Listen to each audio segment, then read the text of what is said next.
Welcome to Wise Beyond Bitcoin, where you come for blockchain education, analysis, and opportunities. Of course, we also like to talk about the overall economic and market outlook in the world. It's all tied together. My name is Lucas. My name is Ryan. And we do have some important news. It's not always bullish and crypto specific direct. You know, the market, the economy is intricate and it's interwoven, it's connected at large, and there's a lot of factors at play. And a lot of what we're about to talk about are these larger forces that operate that you can see if you pay attention, but it takes a long time for it to manifest. And here, let's go into an example. Jump into it. Yeah. Well, there's a massive backlog of ships waiting to dock and to offload their cargo at the largest port in the United States, right? This is the California coast. And so what's going on, right? What's going on is that there's a labor shortage, and we'll touch on why that is later. But the important thing to know is this is driven by a lack of labor. And you need truckers, you need people on the ports who can offload the cargo and do all that safely. And there's a large volume. And when you have when you lose manpower, that clogs this process, and then you have to wait and sit and wait longer than normal in the ocean while the boats ahead of you are cleared and offloaded. So this is the economic dimension to this, is that it already is leading to scarcity of goods, and it's a supply chain disruption is the way to think, is what this is. And we have a first in or just in time is the mechanism that we kind of we use to keep inventories filled, and how to monitor inventories, and it's a system that things are produced and brought in just as they're needed. And there's very little inventory in the system. So anytime it's like a fine dance, and there's always product moving through the supply chain. And if there's a disruption at one segment and a bottleneck occurs, and since we're on such thin inventories, it doesn't take more than a day or two or a few days for the panic buying to just empty the shelves. And we saw this during the pandemic, at the early months of the pandemic. There was multiple days and periods, weeks even, where the grocery stores and other stores were essentially empty of most of the items that people were looking for. And it's the reason is because things are brought in just in time for them to be bought. And if that dance breaks down because of labor shortages or any other reason, then it's easy to get to a point where you don't have goods, and then you get shortages, and people start panicking, and prices rise to ration the scarcity. And it's chaotic. And then if left unchecked, this can spill over into other parts of the economy. And we'll go into that later. But what do you think, Lucas? You got any points to make on this?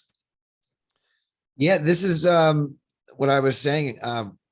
We saw over a year ago, the pandemic and COVID-19 has affected labor, has it affected the economy worldwide for a long time. I mean, everyone in their relative country there have been mandates to stay home. There have been mandates to not as many people go into restaurants, or for businesses to be closed down.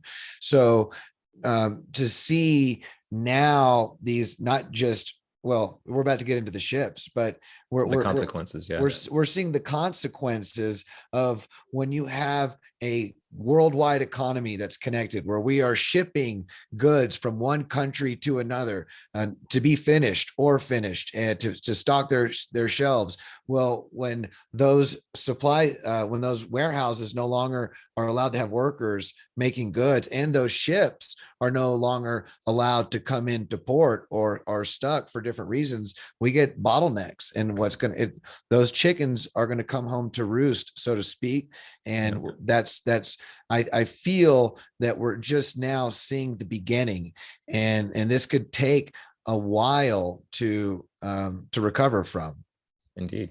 Well, one of the questions that I think immediately comes to mind is well, why? Where's all this labor going? Why is there a labor shortage? you see every industry, and it's not just in shipping or in trucking or maritime, but it's happening across the country, across the economy.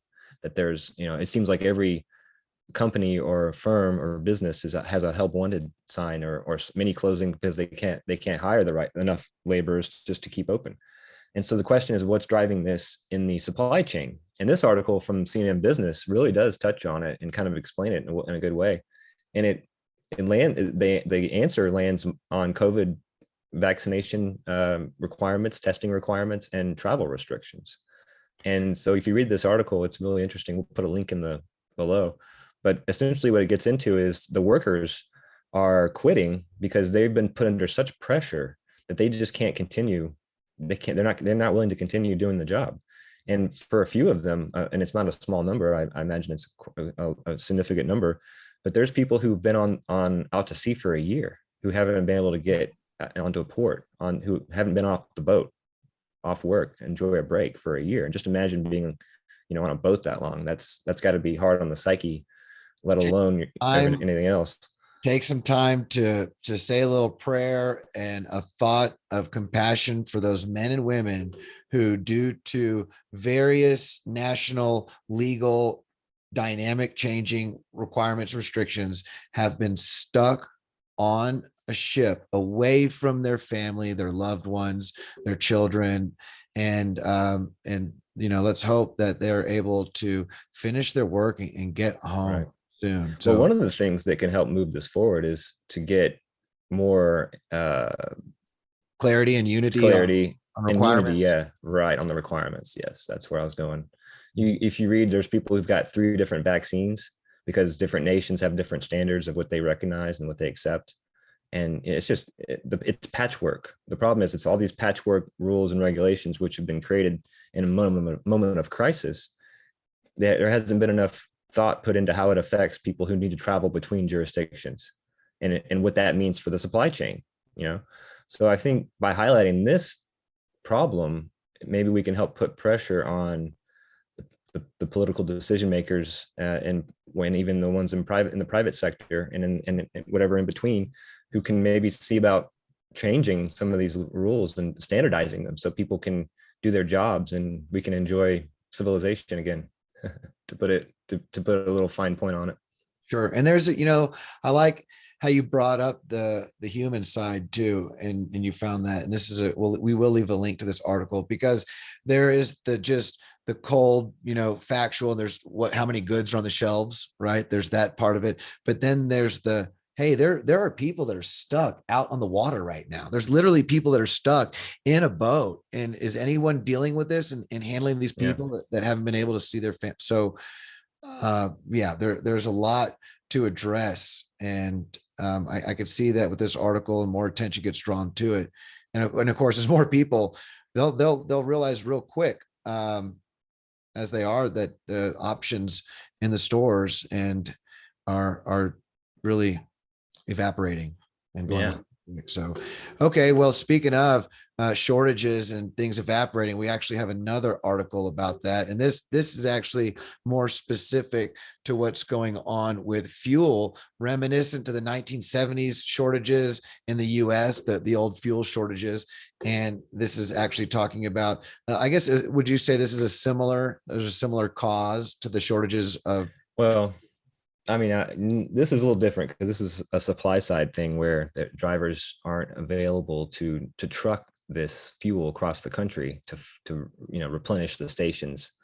Whereas that 70s deal was like a geopolitical thing with, sanctions and who wants to buy, we won't sell fuel to that country. And, so yeah, but it's definitely, they both rhyme in the sense that there's long lines and queues for fuel.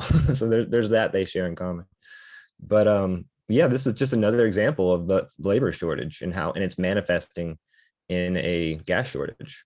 And I think that goes to your point, is that in this global world where goods trade cross borders, many times before they land on your store shelves, that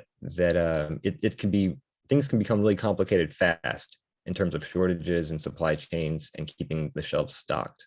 And this trucking is a very important industry. And when you lack enough people to drive, and you know, when you lack that service, it's going to immediately show up and cause problems. And that's a good segue into what we really want to touch on this final article about a risk that a certain economist from, I believe, Morgan Stanley, he was a head economist for Morgan Stanley for a number of years. But anyway, Stephen Roach is warning that a 70s style inflation could emerge from the supply chain problems that we're talking about that are linked back to COVID. And yeah, this is an interesting article because it's showing that this opinion on the part of the Fed and others that inflation will be transitory and we'll just, you know, it's up a little now, but it's gonna come down, and you know, it won't be elevated forever. That rosy prediction might be too rosy, and it might be a little naive because of this ongoing supply chain problem.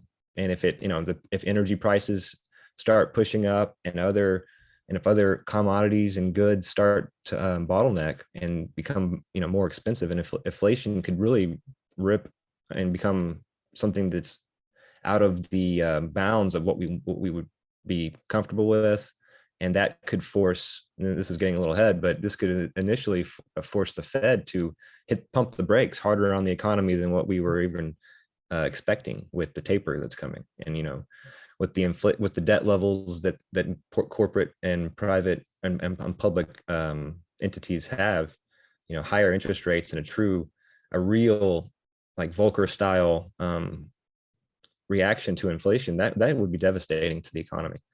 So it's definitely something to keep your eye on, what happens here, because it's inflation. We often think of inflation as having purely monetary causes, but there's also supply side causes. And if you have an aggregate supply reduction, you're going to have higher prices as well. So there's supply side factors driving inflation, and there's monetary side factors driving inflation, and both of them seem to be running full steam right now. And that's got to be worrying if you're at the Fed, or if you're at any of these technocratic institutions. You're wondering, well, how do I deal with this? And you know, they're good at dealing with routine issues with inflation or unemployment, but when you start getting into crises, and when routine stops, then it's everybody. It starts to become, you know, the stakes get high, and and errors can easily be made. Absolutely. And the common theme, really, it comes down to what's going on in the supply chain. That last article, the supply chain of truckers, there's a shortage there.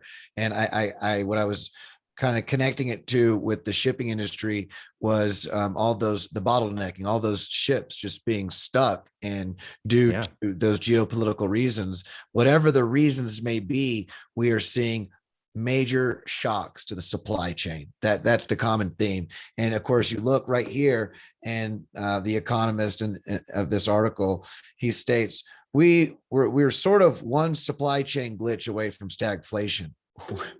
and That's a bold statement.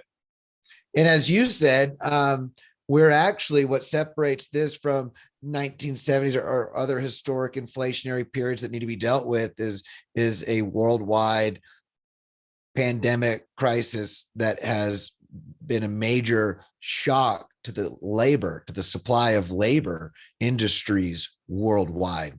And it's still last article, it wasn't just back then, it's still creating issues, which is why many people involved with international trade are asking for some sort of relief, or a standardization that allows them to not be stuck in this purgatory, really. And it's a shame. So if you like learning and staying abreast of what's going on in the world, economic news related, of course, we like to focus also on its effect on blockchain and how blockchain technology can relieve and be a solution to many of these issues and problems. But yeah, we have more short videos letting you know what's going on in the world, in the markets. Don't forget to hit that notification bell, subscribe, hit the like, leave a comment. This is educational information. This is not financial advice. What else? Anything else you can think of? Did I cover it all right? That's it. Yeah, that's a good. You got it all the right notes. If you enjoy us, we'll be back on Monday, every Monday, doing a live stream, and look for more short videos. That's right. Until then, namaste and have a beautiful day. Adios.